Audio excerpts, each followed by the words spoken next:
So we've talked a little bit about the three of our histories, and Dean actually kind of hit on the next topic I wanted to bring up is, what type of installations do you want to chase after? Do you really want to do all the flashy fiberglass work or custom enclosures? Or are you happy doing like what you do on your own car? Do you put speakers in, you put amplifiers in, or are you happy with just well, I hate to call it the basics, but when you're comparing it to full-blown fiberglass work and that type of stuff, I guess maybe it kind of is. I think Dean can probably, agree. Yeah. And if Dean, he can't, I understand. But, as a store owner, the deck and 4 speakers, you prayed for those. Because, the Honda comes in, you do a deck, a radio, antenna, and 4 speakers in 45 minutes. Well, depends on what type of install you're doing. But, yeah, it's a whole different ballgame. If you're going to keep a car for a week and a half, or you're going to do it in one day? I mean, even the basic stuff, the 45-minute install just doesn't exist anymore. I mean, no. If you have somebody come in that just wants a new radio put in the dash, I mean, you're talking, you got some form of a smart harness, you're routing a microphone, you're putting in USBs, you're maybe integrating in a USB to the factory, you got the backup camera to worry about, the steering wheel controls to worry about.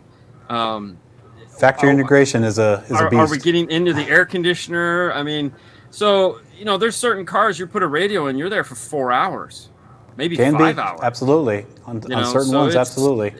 It's not like, for me personally, I like doing the longer, bigger, not necessarily fab jobs. I'm done with fab. I had years of fab work.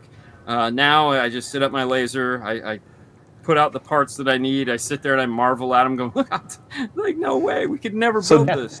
This would take me 10 hours to do this one part, 5 years ago. Dean, is it fair to say that you just try and execute the basics to the highest level possible? Yeah, the cleanest possible way. Yeah, but nothing's basic anymore. But yes, I mean, we you know what I mean. No custom work that's specific to that car. Motorized amp racks. Yeah, exactly. Motorized amp racks and kind of crazy, flashy type stuff.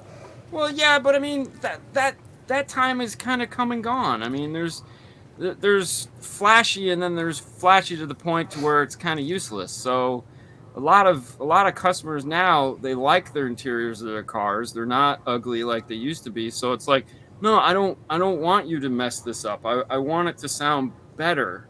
It's so.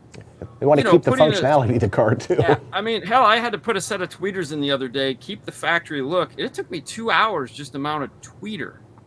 Okay, and that's with a laser. I mean, that was 2 hours of work designing a bracket that was going to allow me to put this tweeter back into the factory location so that, he could put a much bigger tweeter that was going to sound better, but still look like the factory. And it was like, this sucks.